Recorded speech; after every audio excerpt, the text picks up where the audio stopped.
بسم اللہ الرحمن الرحیم بسم اللہ الرحمن الرحیم۔ السلام علیکم ورحمۃ اللہ وبرکاتہ۔ ناظرین، ہم امید کرتے ہیں کہ آپ لوگ خیر و عافیت سے ہوں گے اور خوب انجوائے کر رہے ہوں گے۔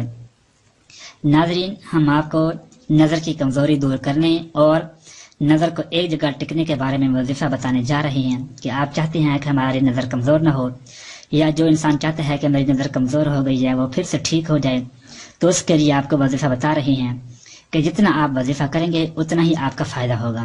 جتنا زیادہ کام کریں گے، جیسے کہتے ہیں نا کہ جتنا گڑ اتنا میٹھا، اور یہ آپ کے ہاتھ میں ہے کہ اگر آپ اس وظیفے کے اوپر ہمیشہ عمل کرتے رہیں گے تو آپ ہی کا فائدہ ہوگا۔ اگر چھوڑ دیں گے تو پھر آپ ہی جانتے ہیں کہ پھر کیا ہوتا ہے، کیونکہ آج کل جو ہماری خوراکیں اتنی طاقتور نہیں ہیں کہ ہماری نظر جو ہے وہ ٹک سکے، ایک جگہ جمی رہے۔ اور آپ دیکھتے ہیں کہ بھی آپ کالج اسکول وغیرہ کا چکر لگائیں، وہاں دیکھیں کتنے لڑکے ایسے ہوتے ہیں کہ جن کو گلاسز لگی ہوتی ہیں، جن کے گلاسز پہنے ہوتے ہیں جنہوں نے، اور نظریں کمزور ہوتی ہیں بہت زیادہ۔ آج کل یہ نظر کمزور ہونے کا مسئلہ بڑھ چکے ہیں۔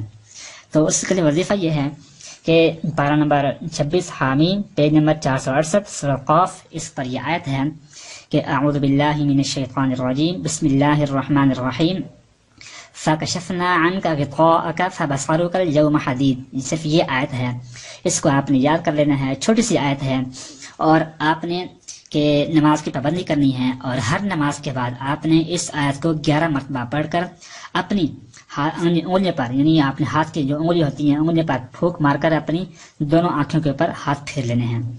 دونوں ہاتھوں کے اوپر آپ نے پھونک مارنی ہے، پھر دونوں ہاتھوں، پورے ہاتھ پر نہیں بلکہ انگلیاں، صرف یہ 3 انگوٹھا، یہ 2 انگلی، ان کے اوپر آپ نے پھونک مارنی ہے۔ پھر ان کو آپ نے، یا یہ 2 انگلیاں ہو جائیں، ان 2 انگلیوں کے اوپر آپ نے پھونک مارنا ہے، اور دونوں ہاتھوں کی دونوں انگلیاں، پھر ان کو آپ نے اپنی آنکھوں پر پھیر لینا ہے۔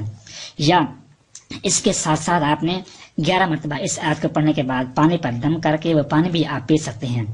تو کوشش کریں کہ ہر نماز کے بعد آپ یہ وظیفہ کریں۔ اگر آپ سے ہر نماز کے بعد نہ ہو سکے تو کم از کم دن میں 1 نماز کے بعد تو یہ وظیفہ کریں، اور 1 مرتبہ پانی پر دم کر کے خود پی لیں۔ تو انشاءاللہ چند دن کے استعمال سے، چند دن کے وظیفہ کرنے سے آپ کی جو نظر کی کمزوری ہوگی وہ ختم ہو جائے گی، اور جن کی نظر ٹھیک ہے وہ ان کی نظر اور تیز ہو جائے گی، اور پھر دوبارہ زندگی بھر آپ کی نظر کمزور نہیں ہوگی۔ لیکن شرط یہ ہے کہ وظیفہ آپ مسلسل کرتے رہیں۔